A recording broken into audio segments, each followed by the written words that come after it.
Take a second.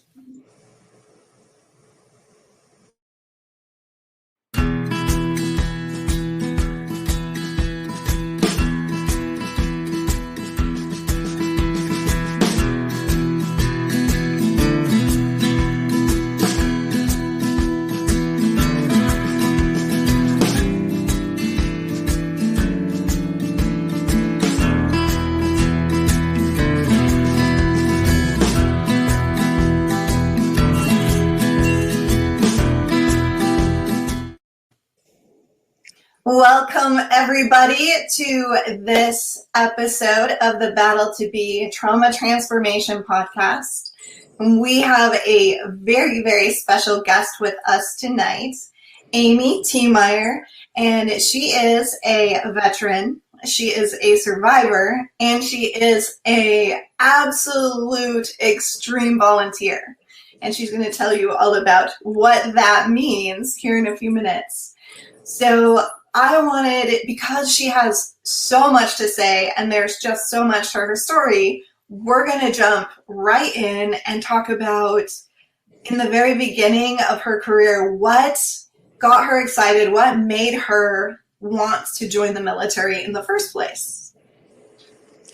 So I grew up, I always knew I was going to join the military. I just didn't know which branch. And I wanted to use the military to pay for college. And so I joined the military when I was 17. My dad really wanted me to join the Marine Corps. But anytime I went to the Marine Corps recruiters, they're like, women, we really don't need you. And the Army recruiter, I had a female recruiter, and we actually got really close. She came over for Thanksgiving dinner. We did trained, got ready for basic training, all the things. I'm a little bit more of a svelty woman.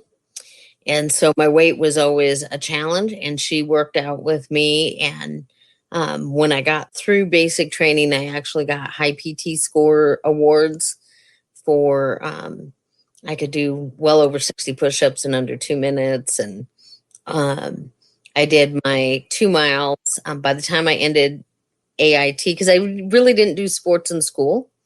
I ran 2 miles in 12 minutes and 58 seconds, which is, it's a 6.5 minute mile. It's not record breaking, but it's pretty okay. So you're an advocate of the don't lower the bar for me. I am.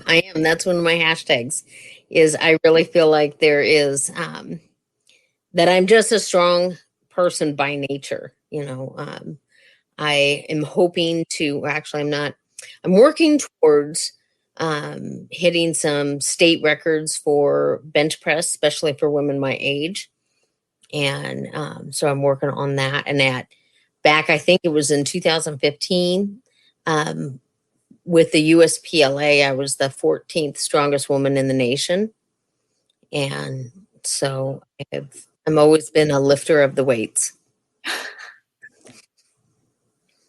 So yeah, that's why I joined the Army, and I left when I was, I think I just turned 18. It was the first Gulf War, because I'm really old.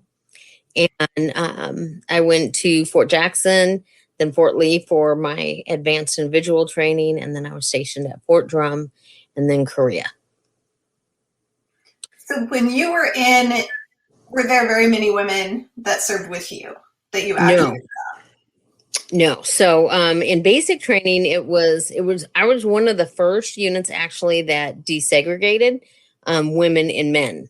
And so not in basic training, but in the advanced individual school. So it was easier for me in basic training with just women to compete against than it was for men.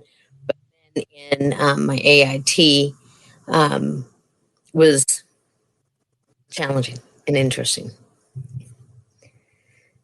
So how did you feel being one of the few women, kind of breaking the path in that area? Well, so that's the funny thing, is I didn't realize that I was going to be one of the first women in light infantry, because I didn't know what unit I was going to or what it, I knew.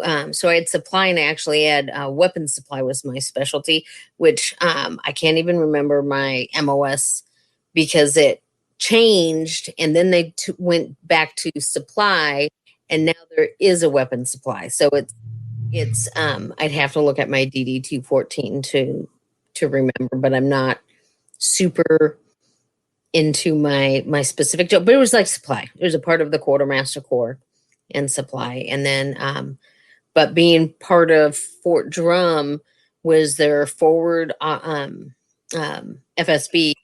and so it was a mechanized infantry, so it was one of the first women in light infantry and different things like that, which I could go into the Army speak right now, but I won't because it doesn't really matter anyways. So do you feel like because you're still involved in the military in terms of all the different volunteer positions that you do, so you still talk with a lot of people who are involved, and do you feel like there are specific challenges that you faced that are still going on, and specific challenges that you face that maybe are not going on anymore? I feel like there was a time when I really had hoped that the things that I went through were not the things that are currently going through, but statistics are not optimistic. They are not showing that to be the truth. And when we look at what has happened at Fort Hood and different things like that, there's absolutely not the truth. So I'm a survivor of military sexual trauma. And when I was stationed at Fort Drum, me and two other women came forward, and we were actually reprimanded for coming forward of being victims of sexual assault by the Equal Opportunity Officer, NCO. And so so I put myself on orders to get out of Fort Drum to try to protect myself, to go to Korea. And then I was assaulted again in Korea. And so I met and married my ex-husband to there again, try to protect myself from my environment. And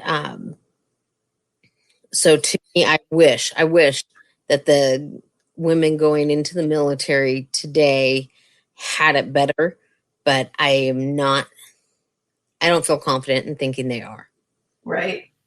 I know I didn't bring them with me this time, but on the last show where I had a female veteran, we talked about the Department of Defense statistics, and the one that stands out to me the most right now is in as we're having this conversation is that women who report sexual assaults of any form are coming out of the military with less than positive outcomes. So they're being discharged not with positive status more often than not. So what that's telling us is there's a punishment factor in there, whether it's intentional or not. Women are afraid to come forward because they may not be protected. They may not be discharged appropriately. They may lose any future opportunities that they would have. So I could definitely see that whether intentional or not, there's an intimidation factor in there, which is showing up also in the statistics of how many press charges as opposed to how many report the things that are happening to them. I know with my experience talking with people, I have at this point literally not spoken to a female who didn't have some form of sexual intimidation all the way up to sexual assault. So there's always misbehavior to some degree, it's looking like, whether it's extreme or not. And I think we see that in outside culture too. I think we see that when men and women are stuck together in tight quarters with little supervision and nothing to do. So I don't know where we go from here. I don't know how we resolve the situation, but talking about it, bringing awareness to it, and shining a light on it is going to do something to move it forward. Oh, I believe that. And you are a tremendously active advocate for all things. So tell us a little bit about some of your projects that you're working on. So for me, after getting out of the military and eventually actually divorcing my ex-husband, I really decided to figure out who I was, because I didn't feel like I really knew who I was because of how I got into that marriage, and because of even just trying so hard in a marriage that you're trying to do all the things that are right and all the things to help and do whatever. And so then when I got divorced, I decided that I just really needed to figure out who I was. And interestingly enough, I met my husband before my divorce was final. And my husband was like, "You're it for me. You're the one." And I'm like, "Whoa, sir, you're going to need to back up." And he's a truck driver just like your husband. And I'm like, "We need to just slow down." And he was like, "Well, that's fine. You can do whatever you want. I'm getting your name tattooed across my body. Da da da da." And I'm like, "Sir, I don't even know if I like eggs yet, you know?" And so I went through a ton of counseling. I went through trying to just figure out what I wanted out of life. And one of the things that I loved and that I learned is that I love to serve. And I love to serve pretty much anybody at any place that they are, simply because just the act of serving brings me so much joy. And I feel like when I can have these experiences and these narratives, I don't have to rely on TV or anybody else's experiences. I have my own to work off of. And I got different opportunities. My son was actually going through a really, really hard time. And so a part of it was also connecting with him and trying to keep him above water in all the things that he was going through. And so it was this real time of discovery. And one of the things that I decided is that I'm just going to be unapologetically myself. I love that. And I understand I don't make sense to a lot of people. A lot of people wouldn't spend the time that I do doing the volunteer thing, working with people, trying to figure out how to engage, battling, whether it's a school or a parent or a community, on the, what is being needed and, how things are going. I see, like people will go, "Oh, you're so Pollyanna." And I always say I'm the idea fairy. And that is who I am. And it's unapologetically. So you can see that as a negative, but I don't. And it just because I see the possibility within a situation doesn't mean I'm wrong. So just because you don't see how these things connect doesn't mean they don't. I have the privilege of watching you, and I don't see you as Pollyanna at all, because Pollyanna in my mind is someone who sees just the positive but doesn't see the negative. You are a person who sees all the negative stuff. You just happen to see that there's a way to solve it. You see everything as a solvable problem.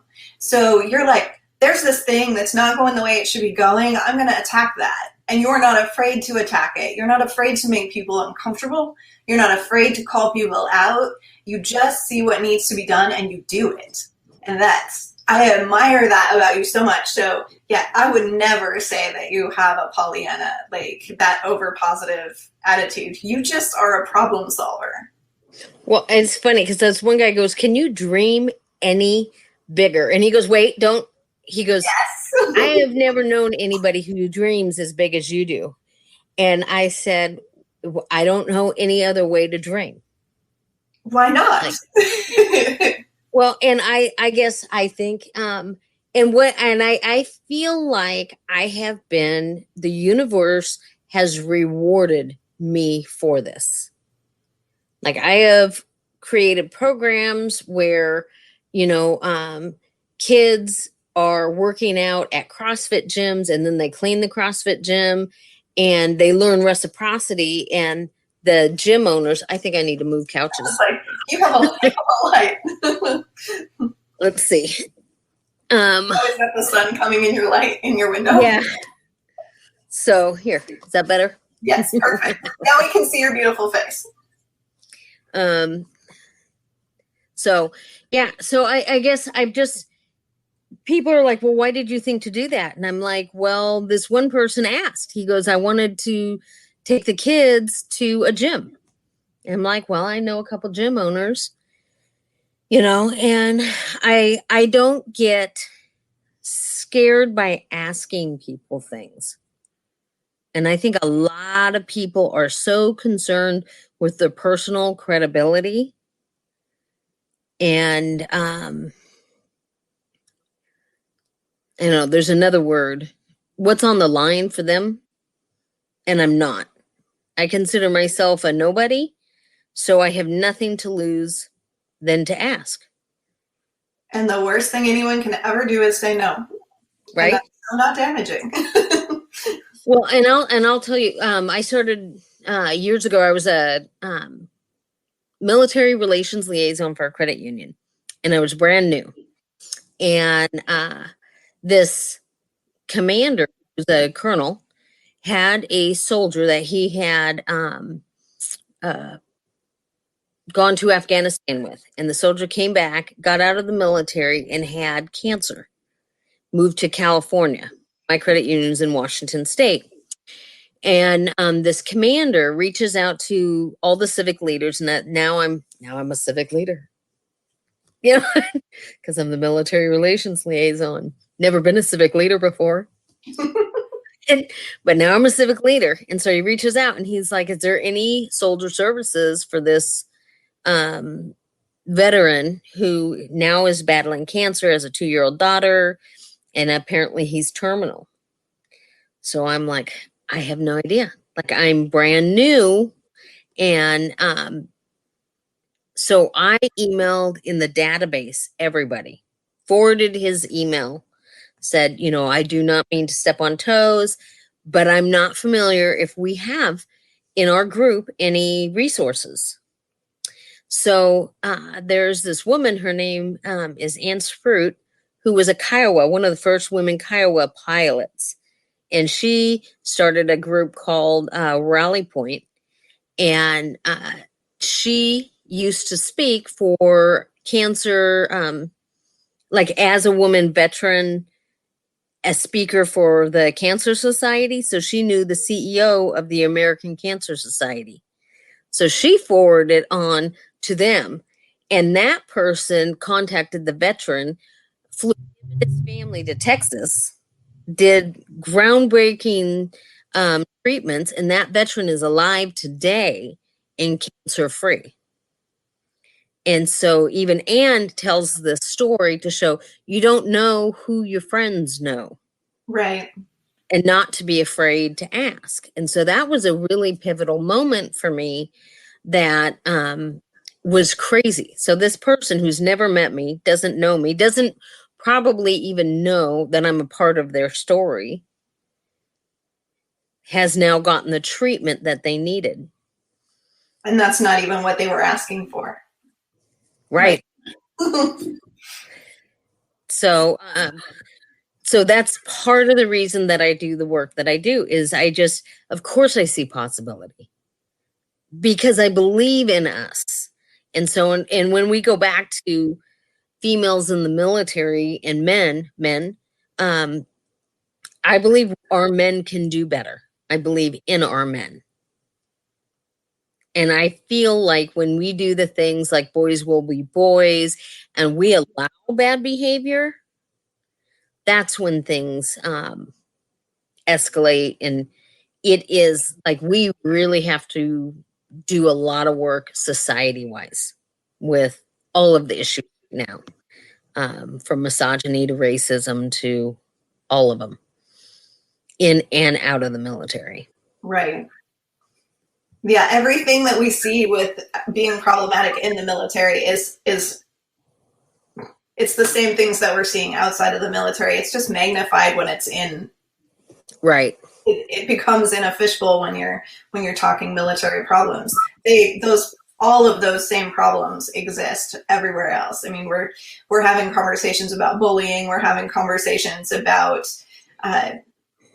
people being left out, which is a whole different kind of bullying where they're just like ostracized and completely ignored and rejected. And in the military team, that team mentality is so important. To be ostracized in the military is a huge big deal to these kids.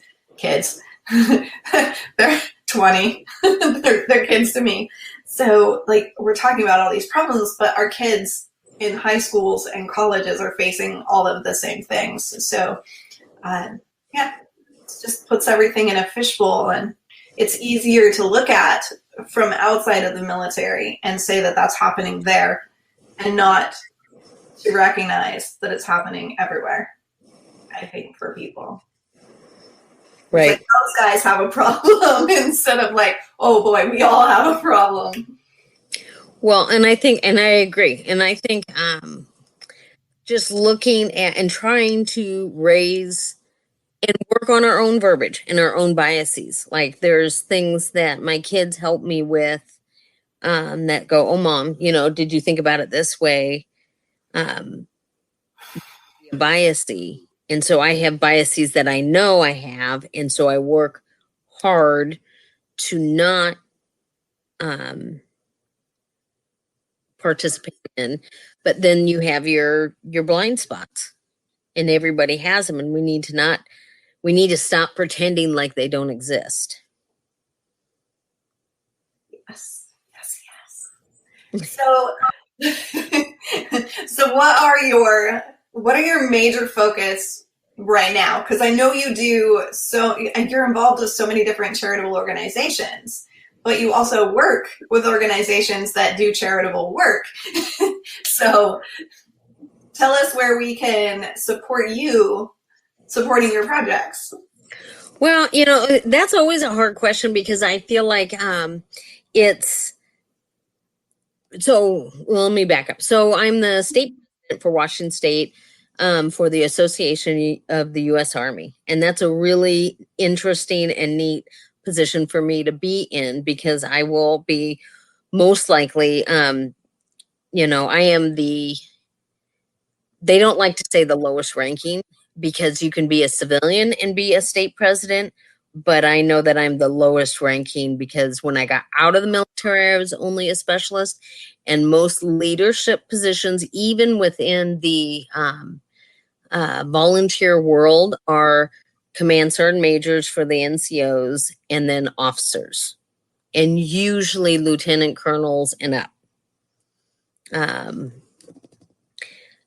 to generals. And so it is, I'm a unique person to be in the position that I am in with that. But we have our Suits for Service Members program, and we are a military service organization rather than a veteran service organization. So we do deal more with active duty. But I will say one of my favorite organizations right now is the Travis Manion Foundation because it's working veterans with kids. And so oftentimes these kids are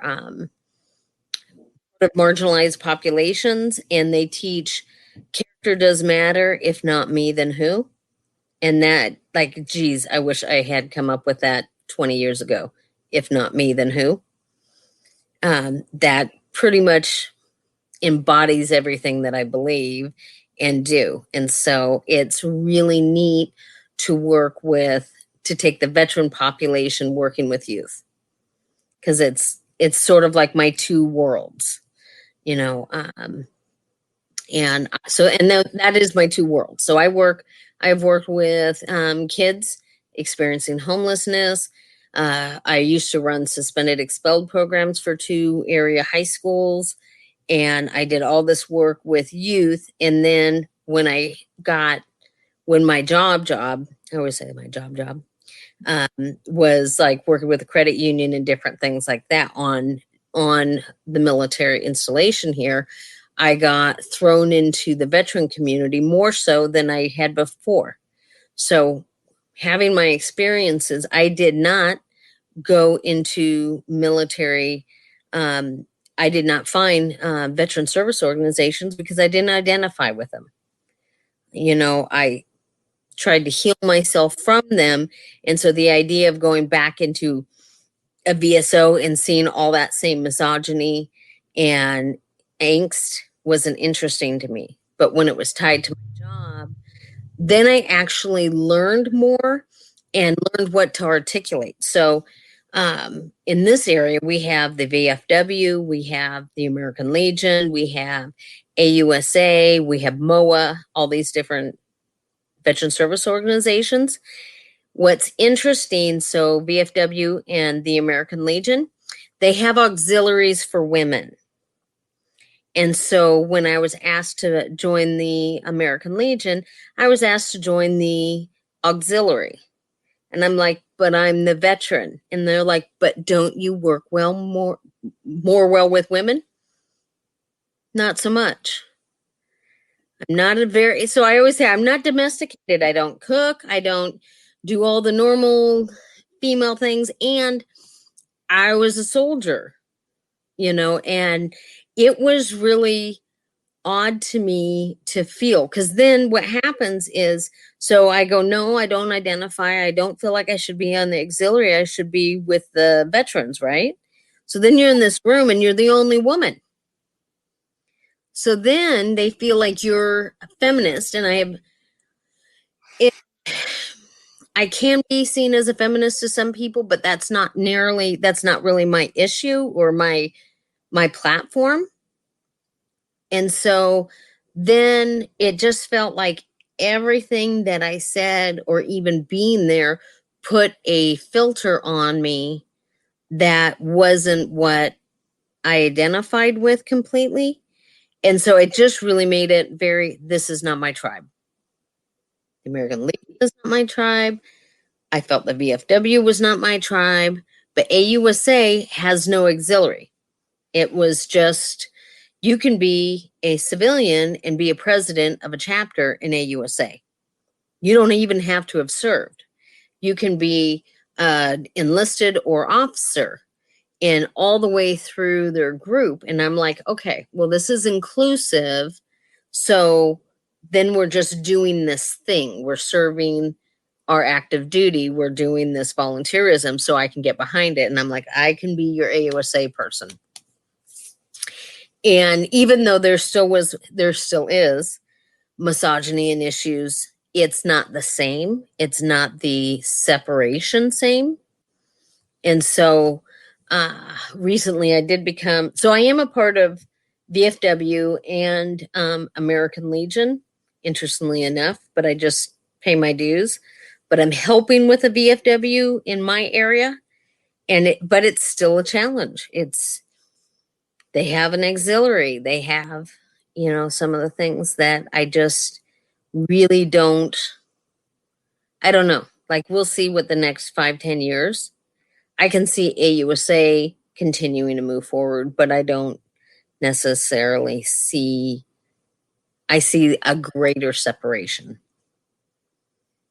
This is echoed from some other people that I've talked to, that there's a little bit of a stigma where a lot of female vets don't, like, a lot of the guys I talk to, they're like, yeah, I'm a veteran. This is when I served. They're really, really proud of their service, and they're not afraid to just bring it up and just be like, yeah, I'm a veteran, And a lot of the women are a little more reserved about it. They tend not to lead with that. That's not something that they just are super comfortable talking about. It's part of them, but it's not like, hey, I'm a veteran.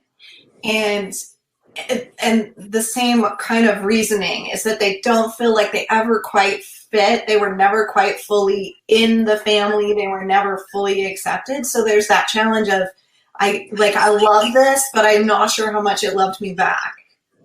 So there's that, like, I really wanted to be, like, I had these hopes and dreams to just be a part of this thing that I was so proud of, but just there was a little bit of rejection, a little bit of resistance, and I just never felt 100% like I was embraced the way I was trying to embrace it, basically. So But I would also say on the flip side, like there are female veteran service organizations, and I don't necessarily want to be in a room with all women either. And so I think it's been a challenge. But I think of the younger military service organizations like Team RWB, Team Red, White, and Blue, um, and I think it's Go Ruck. The mission continues, and like the Travis Manion, it's all inclusive. There's not a separation for the younger ones. The difference is the veteran service organization, so your American Legion, your VFW, they work with getting VA benefits, and they lobby Congress for pay for military and for military families and different things like that. The young veteran, whether they're service organizations or however they're identified, they don't do the things in government, and they don't help veterans with claims. Like there might be a person who can help another person, but that's not what their nonprofit does. And so it's an interesting dichotomy of needs, I think. But I also think that could be, therein lies the problem too. So if you have to go to a guy at the American Legion or VFW to get your benefits, and they have to become your advocate, and it depends on how you tell your story, not necessarily. And I'll give you an example. So after I got out of the military, it was probably almost 10 years. Every time I went to the VA, said, are you a victim of sexual or military sexual trauma? Talk to us, da da da da. So I was like, okay, it's been a long time. I should probably tell somebody. Like I tried to do it in the service. That didn't work so well for me. Maybe I should go through the VA. So I go through the VA, and it's painful to go through your traumas. Especially, I don't know about especially, but like I went through civilian counseling, right? And so you kind of feel like you deal with it and you bury it, and you're moving on with your life. But to get VA to honor what's happened, you have to open all those caskets up. And so, and tell all the stories again, and all the implication of what that feels like on your spirit, on your person as a parent, as a partner, all of it, right? So I go through and I do all of it. Hours of counseling with the VA system, through, I believe it was the American Legion at the time. And I was denied benefits. And the reasons were the exact reasons that I should have been given benefits. They said that there was no proof of my sexual assault because in my medical record, it didn't show certain things. And usually when women are sexually assaulted, they try to change their orders. I put myself on orders for Korea. That's in my record. I went to the VA, and it shows in my medical record. My they didn't have rape kits back then, but there were the conversations with the medical people and stuff like that. And there was one other thing. All of three of those I knew for certain were in my medical records. That means they denied me without ever looking. And so then you go almost 10 years later, my friend is talking about how, they really need to look at women's sexual trauma and da da da da da. And he's like, it's really a simple process. And I almost do like a 180. Really? A simple process? Share with me this simple process. And he's like, no, I got this guy. He's with DAV, which is Disabled American Veterans, and he is amazing. And I'm like, God, can I do it again? And I think, why would I want to do it again? My daughter wants to go. She's studying criminal justice. I think of just, is it going to be a story that's buried, or is it going to be telling the truth? You know, and there's just things even within my relationship with my amazing husband that he has to deal with because I suffer from military sexual trauma that people don't realize, you know, go into it. And so I decided, okay, I'm going to take my friend Ron's advice. I'm going to go and see this person.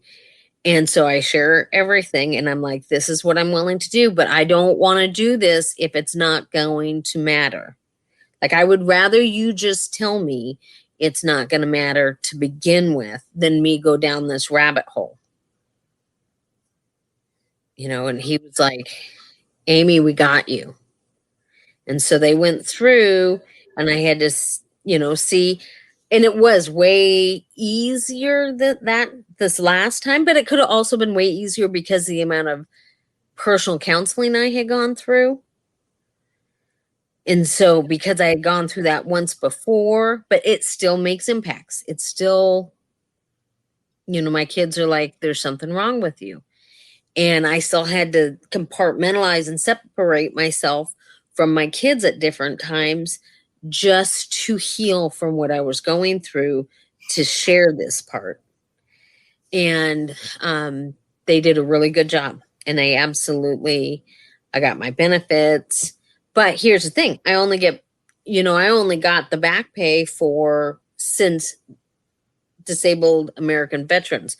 So the couple months that it took them to get it squared away. Not the 10 years before or the 10 years before that. But I am thankful for my benefit and for going through it. But, you know, it's interesting that now is the time. I feel like the time should have been the time. Right? Your story, again, like you're echoing other people that I'm talking to are saying it's taken 15, 20 years. Like, that's how long it just takes to get through the process, to get taken care of. But do you see, but I'm also like, I think it is interesting, the implication of having a guy as the advocate for women's sexual trauma within certain veteran service organizations. Like, are we not even looking at that as a possible cog? Like, you know? Well, and it's also a challenge. Like, you don't want to go to that person to begin with. Like, literally, it's a stopping point just from there. And then what happens after that is a whole nother story. Just the intimidation factor of not having someone to deal with that. And the statistics would lead us to believe that such a significant situation, the numbers are so high that it would, a representative should be available that represents women's needs. I mean, you can always ask for a female at the doctor and the gynecologist, and I mean, women have specific needs. So if they're going to recognize women have specific needs and make differentiations, then support also should have differentiations. But it's a story we hear a lot, and it's a place we could definitely improve a lot.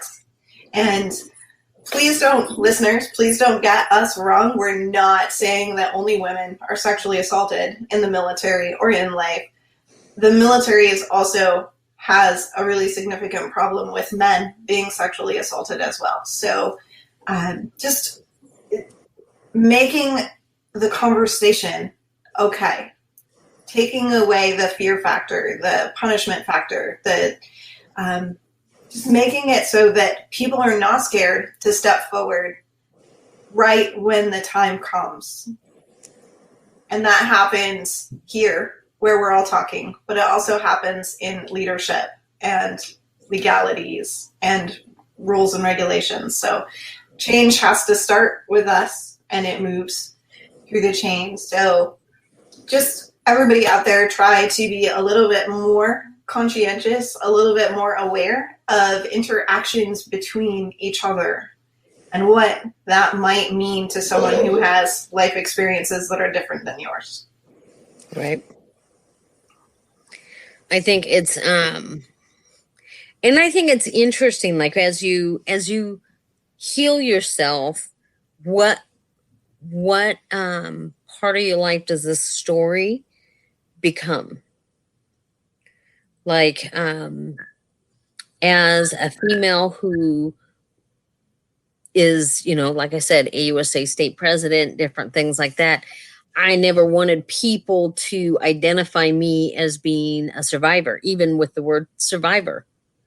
I wanted, so a lot of people have no idea that I have been assaulted in any way, let alone multiple times, and that they don't know any part of it. And it's hard to figure out as a professional woman wanting to be known as somebody who's fierce and somebody who has got her own back, right? Because we need to be able to move forward in a dynamic way with self-assurance and all these different things.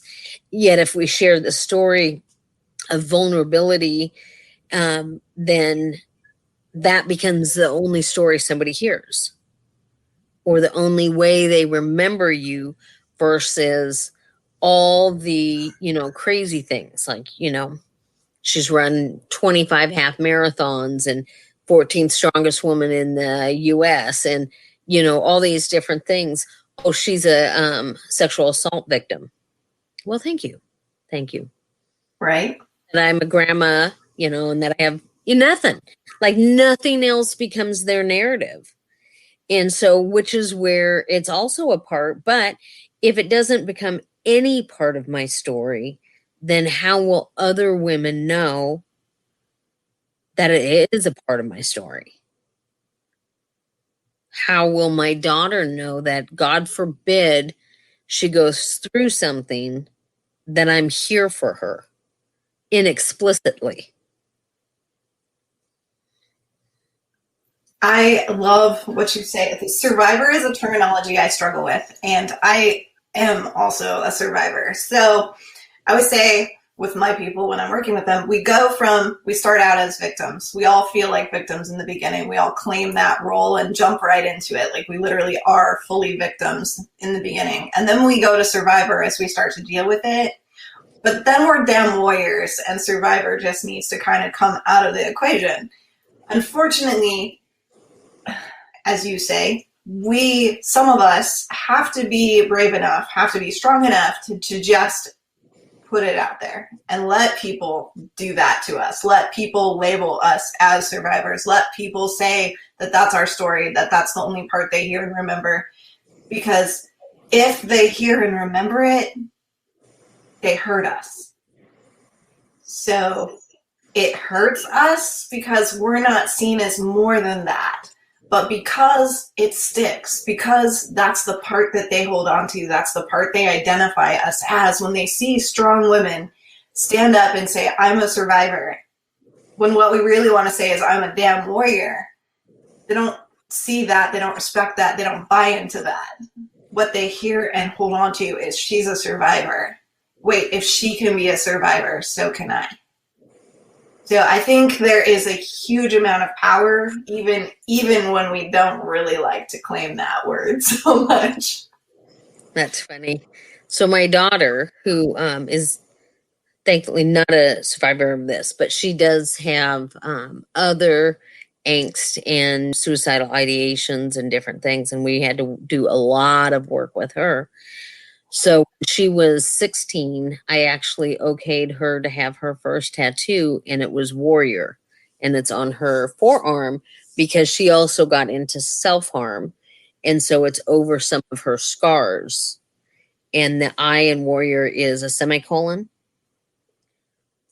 which, yeah. And so she has that on her arm as a reminder that she's a warrior. And that every day she can keep on fighting. Right? And rather than a period, it's a and forward. And so I actually have a warrior on my back with a semicolon. Because just being in the business world that I'm in, most people have no idea I have any tattoos. I would have generals that would probably bet money I don't. And I have lots. But it is, The you know number what I mean? 3 has a strong history with tattoos. So much to the chagrin of my parents, but my parents are actually getting a little bit more okay with it. But because they're 80 and I don't even think they can see them that much. We are getting close to the end of our time tonight. Is there anything else, any other message that you would want to say to our folks out there? My TV is, what do you, I apologize for that, but now I'm away from, if you are a survivor, just make sure that you always put your needs in the forefront, and that we realize that we need continued support, with getting counseling and all the things, boundaries, compartmentalizing, all the things. And that is just, and it's probably just a part of everyone, but it feels like when you're a survivor, it's just that much more important. Definitely agree. Definitely agree. Well, thank you so much for being with us tonight. And I look forward to talking to you again. I have the privilege of getting to see Amy occasionally in the real world because we're in the same professional group together, our mastermind together. So we actually get to brainstorm and create projects and do all kinds of really awesome things together. So just thank you for being here with us tonight, and just keep on doing what you're doing, because what you're doing is amazing. Well, thank you. You too. Same at you. Thank you so much. I think you do such great work. So I'm a big fan. Thank you so much. All right, everybody, we're going to sign off tonight. I do just want to remind you that if you are not following the Battle2be Facebook page, our free group, we are going to be doing a free peer support Zoom meeting every single Monday for all of you guys out there. And you can find all the deets on that. I will attach them in the comments of all of these after we're done. And I will talk to you guys all again on Tuesday. Krista P, signing off. Marketing to my sales director and even my lead graphic designer. And less time spent on hiring means more time spent on growing my business.